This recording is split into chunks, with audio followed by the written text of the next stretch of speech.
pessoal, tudo bem? Meu nome é Christian Abramson. Estou muito feliz de estar aqui com vocês hoje, participando do Conexão Trade Online do Jorge. É um evento muito inovador que coloca junto uma série de profissionais que eu admiro demais. Sejam alguns deles amigos meus, sejam outros alguns fornecedores, parceiros comerciais. Em outros casos, são pessoas que eu assisto as palestras quando eu vou em alguns eventos, ou até mesmo pessoas que eu simplesmente sigo no LinkedIn e admiro demais o que eles escrevem. Então eu espero que vocês aproveitem. Estou muito orgulhoso de fazer parte, ter recebido convite para participar desse evento. Bom, vocês estão na minha varanda, né? Sejam bem-vindos na minha casa.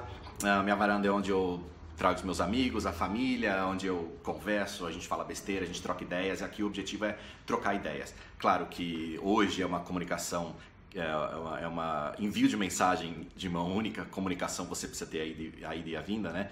Mas, porque isso é um vídeo, então, na verdade, o que eu vou colocar aqui para vocês é o meu LinkedIn, então fique à vontade para seguir, para comentar e me enviar coisas também, porque eu leio demais. Muito curioso, muito querendo respirar muitas novidades e o que as pessoas pensam, e essa é a mente que vocês também têm que ter, né? Mesmo não sendo da área de insights, é muito importante ter uma mente aberta, curiosa, com muita leitura e querendo entender gente, entender pessoas, tá? No final são elas que fazem o nosso negócio. As marcas, elas existem porque as pessoas compram e admiram, né?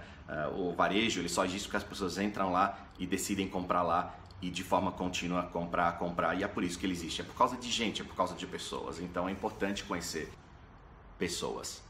Eu sou profissional da área de insights há 6 anos na Colgate-Palmolive.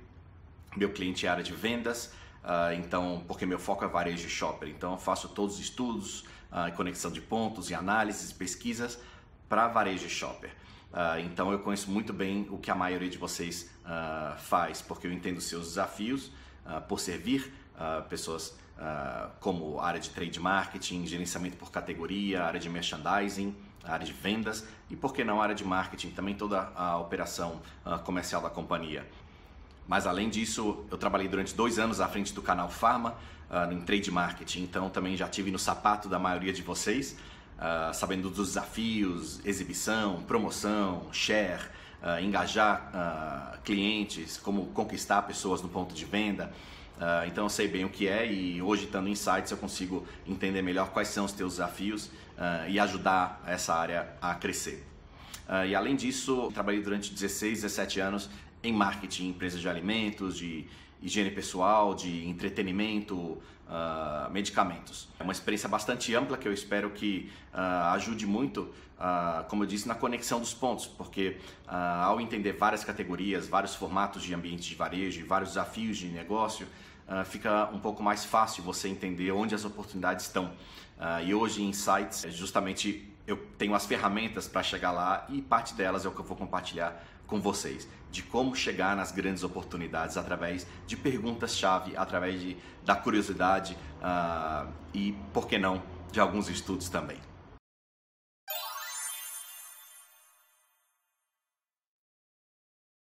E hoje eu vim falar com vocês dos benefícios que trade marketing pode ter, gerenciamento por categoria, em tomar decisões baseadas em insights. Como ter um pensamento crítico, um pensamento curioso, movido às pessoas e o que faz com que elas façam o que elas fazem, e um entendimento mais profundo dos motivadores e das barreiras, né? Isso faz toda a diferença. Então o papo de hoje é como que trade marketing, gerenciamento por categoria, como que a área comercial pode se beneficiar uma vez que ela use mais insights.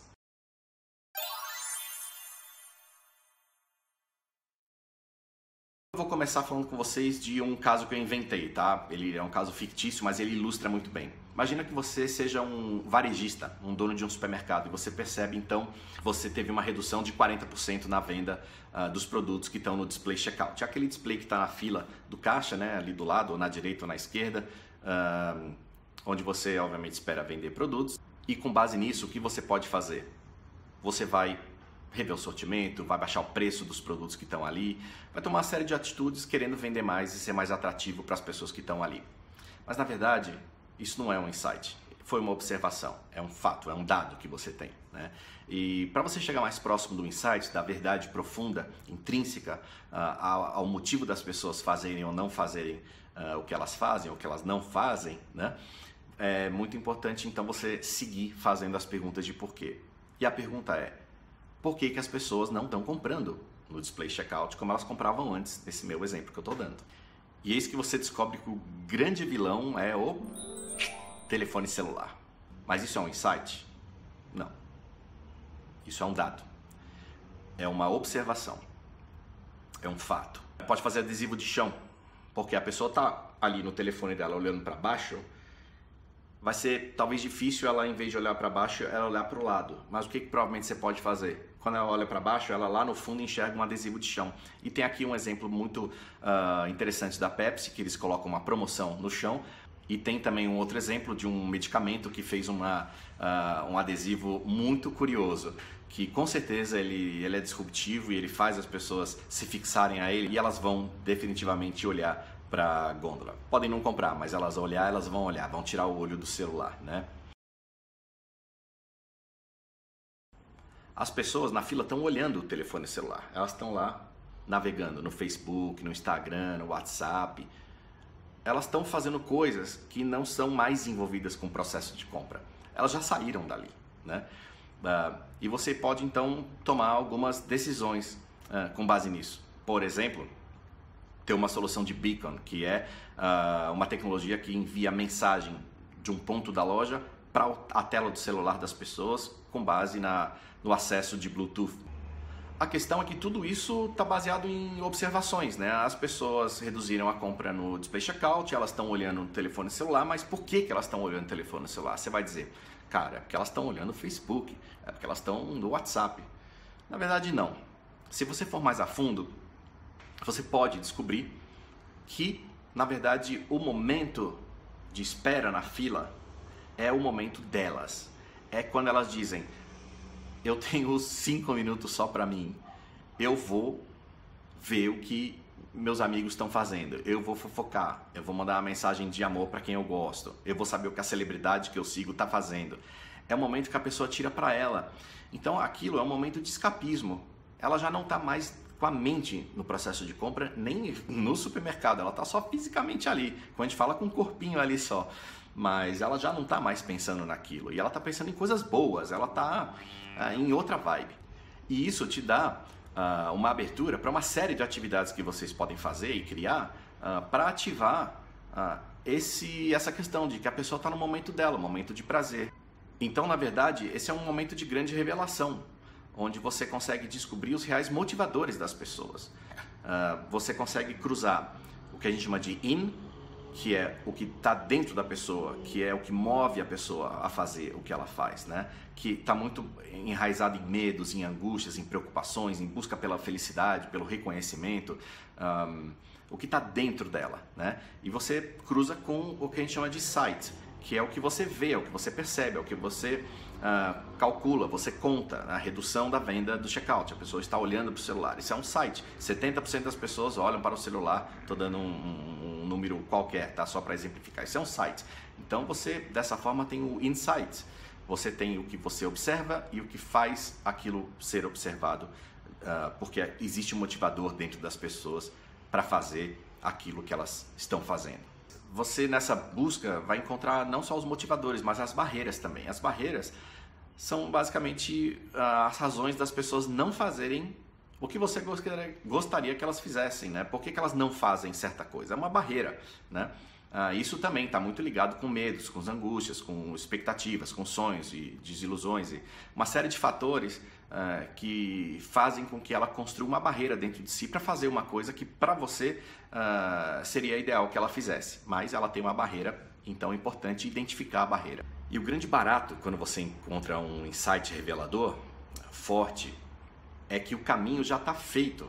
Você entende o que tem que ser feito. Claro que você vai discutir a execução daquela coisa que tem que ser feita, mas o caminho, o tipo de atividade que você tem que fazer já fica muito claro, porque ele é muito poderoso quando esse insight revelador, né? Então, não só existe uma quantidade de discussões muito menor sobre o que tem que ser feito, porque ele é mais óbvio o que tem que ser feito, como você tem um alinhamento entre uma série de áreas e pessoas, vários stakeholders que são importantes no processo, na tomada de decisão, eles vão estar alinhados, porque aquilo faz sentido, aquilo é verdadeiro, aquilo é puro, aquilo vem de dentro das pessoas, né? Então, é uma busca que a gente tem que ter incessante.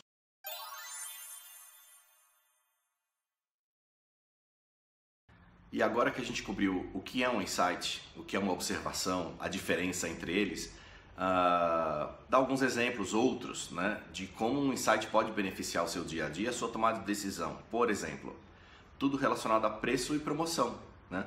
Você hoje tem metodologias, institutos que te identificam qual é o teu desconto ideal para maximizar o volume. Ou seja, você consegue identificar que a partir de um determinado desconto, você não vai conseguir vender mais. O seu volume ele vai estar fixo e quanto mais desconto você der, na verdade, você e o varejista vão estar perdendo dinheiro, porque o desconto não vai alterar. As pessoas não vão comprar mais quanto mais desconto você der. Não existe uma regra, uma relação direta. Na verdade, o volume, a partir de um determinado momento, ele não se altera e o que vai alterar é o teu preço e o quanto você vai deixar de ganhar. Então são informações muito importantes que podem te dar insights muito poderosos com relação ao teu desconto ideal. Ainda com relação a promoções, quando você faz uma embalagem promocional, você oferece um desconto, uma promoção virtual, você imagina quantas unidades devem estar envolvidas, né? E vamos dizer que você identifica quantas são as unidades médias que você vende num ato de compra. Vamos dizer que você... sei lá, 3 unidades em média por ato de compra é o que uma pessoa leva, né? E você então, com base nisso, define qual é o tamanho da sua embalagem promocional. Vou falar qualquer coisa, leve 5, pague 4, né? A pergunta que precisa da resposta, e tem como você chegar nessa resposta, e ela é muito insightful, ela te gera uma série de aprendizados, é: quantas pessoas, de todas as pessoas que estão comprando a sua categoria, o seu produto em questão, que na média dá 3 unidades por ocasião, 3 unidades por ato de compra, quantas estão na média? Será que todas elas estão comprando 3 unidades? Muito provavelmente não. Então é importante você identificar a curva de concentração, né? Quantas compram uma unidade? X%. Quantas compram 2 unidades? X%. Quantas compram 3 unidades, que é a média? X%, 4, 5, 6, 7. E com isso você pode ter uma surpresa. Você pode identificar que, por exemplo, 60% dos atos de compra estão levando uma só unidade. E aí você identifica que 15% dos atos de compra estão levando 2 unidades. O que isso mostra?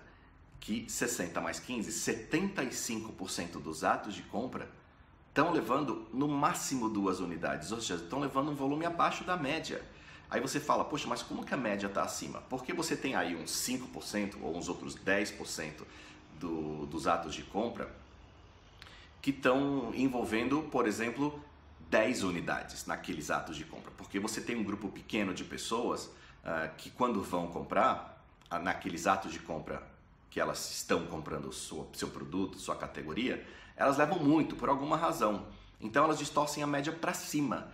Então se você, voltando para o exemplo da embalagem, se você faz um leve 5, pague 4, onde a pessoa tem que despender dinheiro para pagar 4 unidades, ainda que ela leve uma 5ª unidade, você não só vai estar acima da média, mas eu não sei se 60% das pessoas que estão levando uma unidade vão pagar 4, né?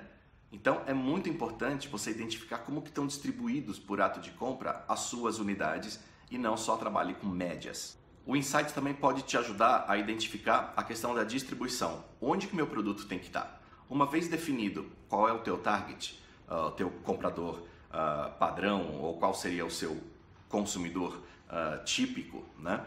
Através de perfil socioeconômico, comportamental, o que for, você consegue então avaliar onde que o teu produto tem que estar distribuído, né? E tem uma série de soluções que podem te ajudar nessa busca de identificar do teu grupo em que locais o seu produto tem que estar.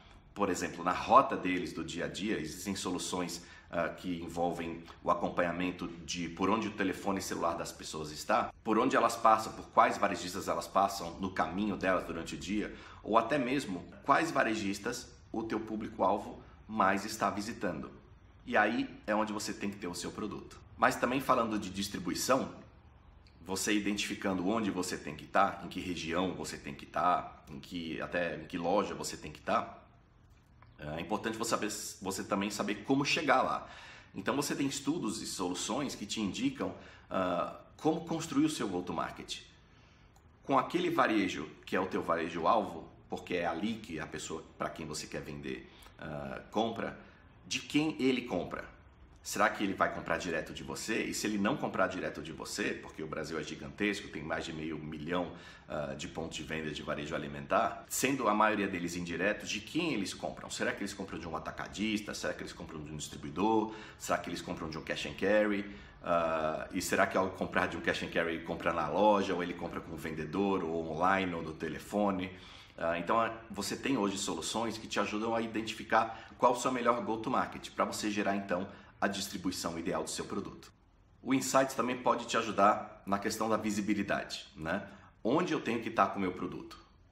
Imagina que você tem soluções hoje que te indicam quanto cada touchpoint da loja participa da venda. Então, por exemplo, ponto natural, ponta de gôndola, clipstrips, ilhas, display checkout. Você tem hoje como calcular quanto cada um deles contribui em percentual sobre o total da venda para que aquela venda aconteça. Vou dar um chute, tá? Qualquer. Vamos dizer que você identifique que 70% da sua venda sai do ponto natural, que 20% da sua venda sai da ponta de gôndola. Então só aí você vê que 90% da sua venda está saindo do ponto natural e da ponta de gôndola. Esse número pode ser muito maior. Você pode ter uma surpresa de que na verdade 90% da sua venda, 92% da sua venda sai do ponto natural. Então você começa a entender até onde eu vou investir nos outros touchpoints dentro da loja. Mas também, para ser justo, o touchpoint ele pode não necessariamente contribuir com a venda na questão de ter produtos pegos de onde estão aqueles touchpoints. Você pode não pegar um produto da ponta de gôndola, você pode não pegar um produto de um clipstrip, mas aquela ponta de gôndola, aquele clipstrip podem ter uma participação importante na decisão de compra daquela categoria ou da sua marca. E você também tem a aplicação dos insights na identificação de qual é a estratégia que você precisa ter por ambiente de varejo, por canal, por exemplo. Qual a estratégia no hipermercado, no supermercado, no atacarejo, até mesmo no e-commerce, né? E muito do que você vai fazer com relação à estratégia, as decisões que você vai tomar com relação à prioridade, sortimento, approach, comunicação, tipos de promoção, estão baseados no que a gente chama de tipo de compra e missão de compra, né? E muitas vezes isso tem uma confusão muito grande e não tem problema, mas aqui eu vim só ajudar no processo. Tipo de compra está relacionado ao papel daquela compra para o lar, é o quanto que aquela compra participa da necessidade do lar. Então você tem alguns tipos de compra. Você tem uma compra do tipo grande, onde aquela compra ela vai ter uma série de categorias, aquela compra vai ser feita numa baixa frequência, poucas vezes no ano você vai fazer uma compra daquele tipo, e é uma compra de um ticket maior, ela é uma compra onde você gasta mais, né? Então é o que antigamente chamava a compra do mês, né? É o que a gente pode chamar de compra de abastecimento. E essa compra você vai fazer em alguns canais. Por exemplo, no atacarejo, ele tem um perfil muito grande de compras de abastecimento, onde você vai fazer uma compra muito importante para o seu lar em termos de tamanho da compra e despesa e quantidade de itens naquela compra. Por outro lado, você tem uma compra de reposição, que é uma compra com um tamanho médio, uma frequência média, em alguns casos ela pode até ser um pouco mais alta a frequência, onde você compra poucos itens por ato, né? E ao fazer uma compra de reposição, você vai escolher um ambiente ou outro, e talvez o ambiente onde você faça uma compra de reposição seja um ambiente de varejo diferente do ambiente onde você vai fazer uma compra de abastecimento, é um tipo de compra diferente. Então, isso é o tipo de compra, onde também se encaixa, por exemplo, uma compra de necessidades especiais. Vamos dizer que você vai fazer um churrasco, né? É uma necessidade especial, você vai fazer um bolo, você tem ali uma quantidade determinada de itens muito específicos. E uma compra de emergência, eu estou me sentindo mal, eu estou com sede, onde você vai resolver esse seu problema de uma compra de emergência, né? Então, identificando qual é o tipo de compra, vai estar muito mais claro para você o que você tem que oferecer para aquela pessoa naquele ambiente de varejo. Por exemplo, se é um ambiente de varejo de compra de emergência, de necessidades especiais, provavelmente uma embalagem tamanho família não se encaixe, porque a embalagem tamanho família está mais associada a uma compra de abastecimento, uma compra onde a pessoa está pensando nas necessidades de todo o lar dela, de toda a família dela, e não uma necessidade específica dela ou de alguém do lar, por exemplo. A mesma coisa ao contrário, né? Ao contrário, se você tem embalagens pequenas de experimentação para botar na bolsa, provavelmente não é num ambiente de abastecimento onde você vai ter maior sucesso na compra daquele produto. Você pode ter se você fizer uma comunicação específica para vender o benefício daquela embalagem pequena. Estou dando aqui alguns exemplos, óbvio, né? Mas é só para entender melhor o que é o tipo de compra. Por outro lado, você tem a missão de compra. Missão de compra, ela está muito atrelada às necessidades da pessoa. O que ela está precisando agora? Que necessidades ela tem que resolver nesse momento, né? E nesse momento, nessa busca da solução da necessidade dela, as pessoas elas vão escolher entre um ambiente de varejo ou outro, entre uma bandeira ou outra, entre um varejista ou outro, né? Então, exemplos de algumas missões de compra são: eu preciso encontrar tudo num só lugar, ou eu preciso encontrar produtos de alta especialidade e alta performance. Ou você vai ter: eu preciso de um ambiente onde eu tenha um suporte humano importante.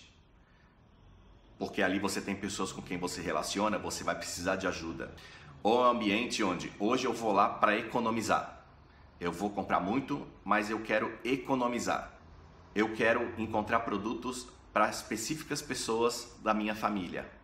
Eu quero me divertir e ter uma experiência gratificante e prazerosa. E a missão de compra é isso.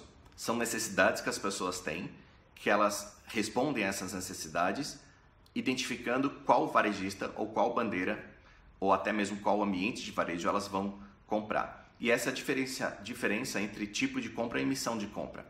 É o quanto que aquela compra representa para o lar. É uma compra grande, pequena, que é o que a gente chama de abastecimento, reposição, emergência, o que for. E o outro é o que está por trás daquela compra, né? O que você tem que resolver, quais são as suas necessidades.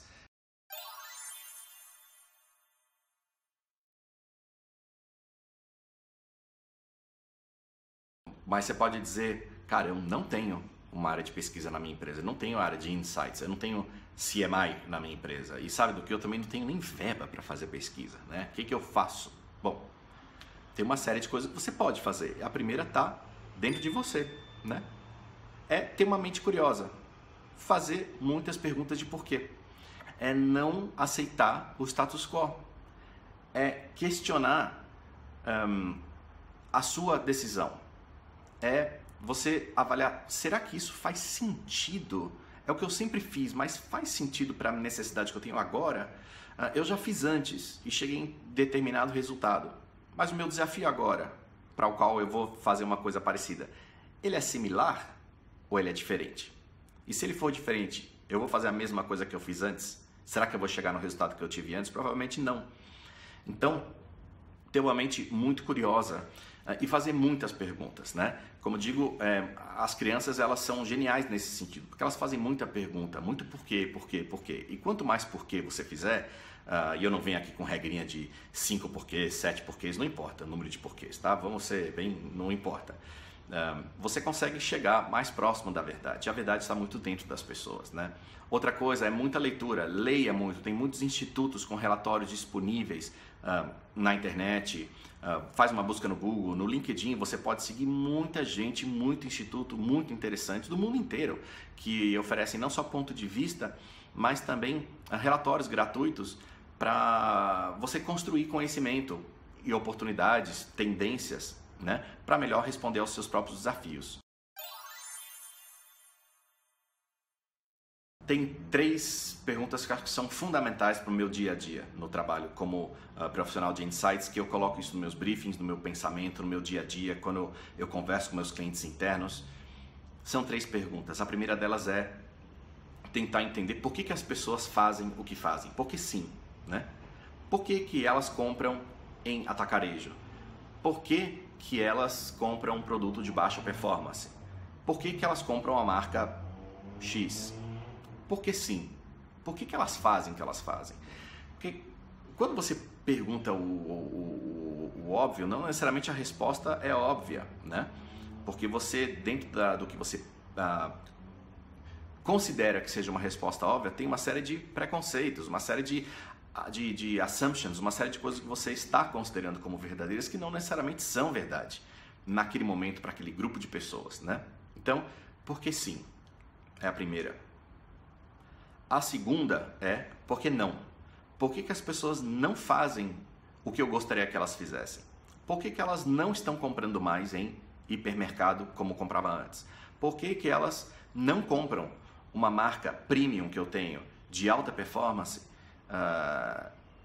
no lugar de comprar um produto, uma marca de menor performance, né? Por quê? O que tem além de preço?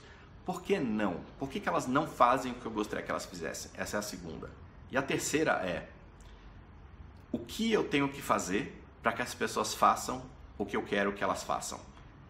E aí você vai elencar, como conclusão, uma série de caminhos.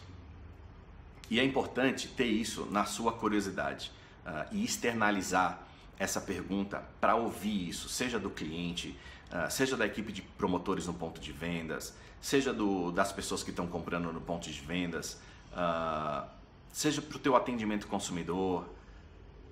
É importante você externalizar essa pergunta porque você precisa escutar, né? E é o que eu digo, escutar é a humildade que a gente tem que ter. É muito fundamental, porque a verdade está lá fora, não está na gente. A gente vai acumulando experiência, mas a gente não acumula verdade, porque a verdade muda com o tempo, né? Os nossos valores mudam com o tempo. A forma de viver, as formas de fazer as coisas, elas mudam com o tempo. Então a verdade muda. Então é muito importante a gente também querer saber o que eu tenho que fazer para que as pessoas façam o que eu gostaria que elas fizessem. Essa é a terceira pergunta. E essas perguntas dos 3 porquês são muito importantes para dar uma pré-mapeada no que está acontecendo, para você entender quais são as possíveis dificuldades que você tenha, quais são os possíveis caminhos que você pode seguir, né? Mas de verdade, quando você vai atrás de um insight fundamental, forte, embasado, de entender o que você observa, mas também o que está dentro das pessoas, seja um motivador ou uma barreira, você tem um certo processo para seguir, muito simples, tá? Ele é simples na estrutura, mas ele pode ser complexo no desafio enquanto profissional, tá? Enquanto ser humano em uma empresa, seja um varejista, uma indústria, às vezes a gente tem que se desapegar a algumas verdades para fazer isso acontecer.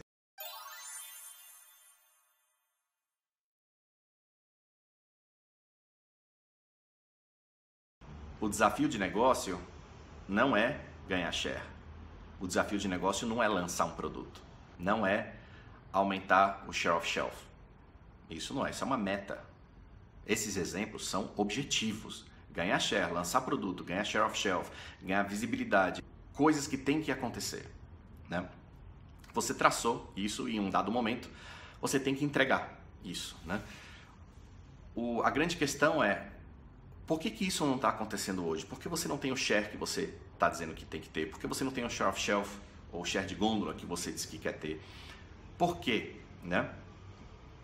E, na verdade, essas barreiras ou esses impeditivos ou esses dificultadores são importantíssimos para você identificar. E eles são o que a gente chama de desafio de negócio, tá? Ao identificar o desafio de negócio, você vai conseguir entender como que você vai chegar lá.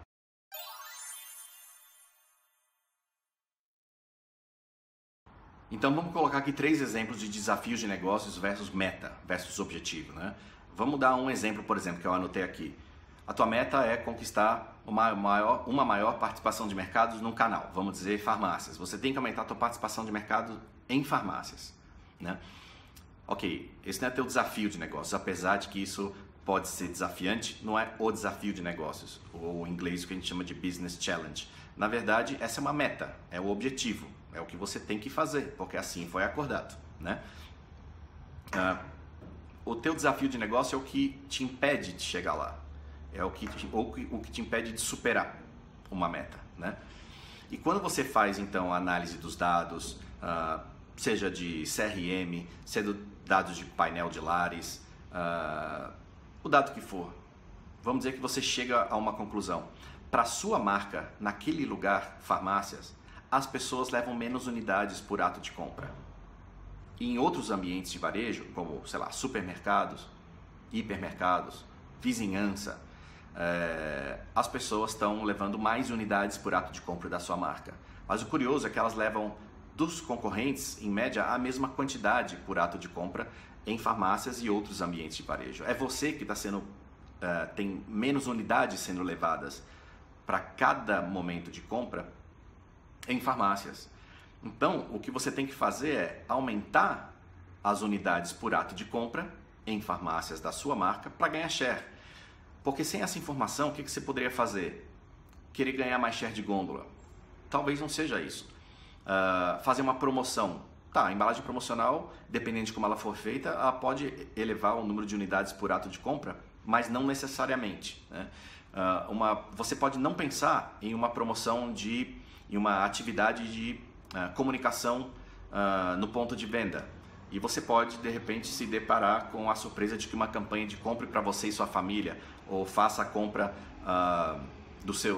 faça a festa com seus amigos, se é, por exemplo, uma categoria de bebida, de alimentos, você pode comprar mais por ato de compra ao perceber que aquela compra pode não ser só para você ou para o seu lar, mas para outras pessoas, para um momento gostoso que você tenha pela frente. Então, com isso, a marca ela tira proveito de um momento de estar junto de outras pessoas, mas ela fala isso e as outras marcas não estarão falando naquele momento, né? E você então aumenta as unidades por ato de compra, seja unidade, seja ml, seja gramas, né? Quilos, mas o volume comprado por ato de compra você consegue aumentar, mas para isso é importante você identificar qual é o teu desafio. E nesse caso, nesse exemplo, né, o desafio é unidades por ato de compra. Vamos dizer que no outro exemplo você tem como objetivo equiparar a tua participação de mercado entre duas bandeiras, né? Sei lá, você tem 2 clientes para os quais você vende, mas você quer, como benchmark, está com você tem uma participação de mercado maior e no outro você tem uma participação de mercado menor. Bom, ok, essa é a tua meta, é equiparar a tua participação de mercado. No A você tem um share mais alto e no B você tem um share mais baixo. E analisando o dado de sellout dos 2 clientes, o que você percebe? Na hora do sellout, o A, que tem um share maior, está vendendo mais produto premium e o B está vendendo o mesmo volume total da tua marca, só que ele vende produtos mais básicos. Então, você encontrou o seu desafio de negócio. O teu desafio de negócio, para chegar na meta, que é aumentar o share do B para chegar ao patamar do A, é trade-up, é a premiumização. E as ações que você vai fazer para que isso aconteça são muito diferentes se fosse simplesmente uma decisão de negócios baseada no achismo ou no que eu sempre fiz para ganhar share, né? Muitas vezes você ganhou share em outros lugares através de soluções que, para esse caso, numa premiumização, num trade-up, não seja a solução, né? Mas você identificou qual é o teu desafio de negócio, é gerar trade-up, gerar premiumização. E vamos falar de um terceiro exemplo, né? Por exemplo, vamos dizer que você quer aumentar a venda numa bandeira determinada, aumentar o volume de vendas. O que vocês vão fazer, né? Uma série de coisas podem ser feitas. Quem nunca fez uma ação para aumentar a venda, né? Mas poucos fizeram ação baseada em insight. Então, você se debruça nos dados que você tem, ou que você comprou, ou que o cliente tem, mas não está identificando essa oportunidade porque não está usando da forma mais adequada os dados que ele mesmo tem, por exemplo, de uma base de CRM, né? E você identifica que, na verdade, pouca gente que entra na loja compra a sua marca. ou categoria, né? Depende do objetivo. Se o objetivo é aumentar a venda da marca, se é da categoria, categoria. Mas pouca gente que entra lá compra. Vou chutar, 30% das pessoas que entram ali compram a sua marca ou categoria. E você sabe que tem uma outra bandeira concorrente dessa do seu cliente, onde 70% das pessoas que entram compram aquela marca ou categoria, né?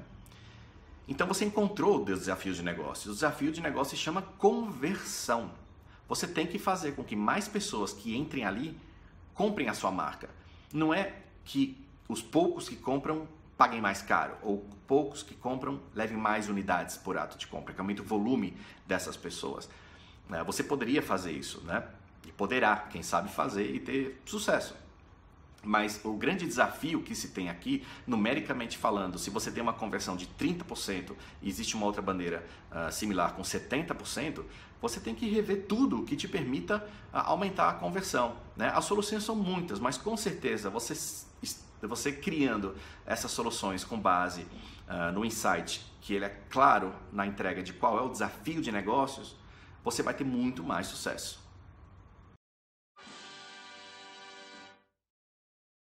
E com isso a gente chega no final do conteúdo, cujo objetivo era dar uma plataforma, uma base, um ponto de partida para que profissionais de trade marketing, gerenciamento de categoria, marketing, merchandising, vendas, pensem de uma forma mais orientada a insights. Muito bom ter conversado aqui com vocês, passado as ferramentas e esse conhecimento com o objetivo de ajudar vocês a fazer os seus negócios crescerem cada vez mais baseados em insights, que aí é um grande diferencial que vai ter versus a concorrência e que vai encantar as pessoas no processo de compra e que vai engajar mais os clientes. Cada vez mais que vocês estejam baseados em insights, isso vai acontecer. Nós, como profissionais, pensamos 24/7 no que a gente vende, mas essa não é a verdade quando a gente chega nos lares. As pessoas elas não pensam o tempo todo no que a gente vende. Elas simplesmente vivem os nossos produtos e eles vêm para contribuir com a melhor condição de vida delas, seja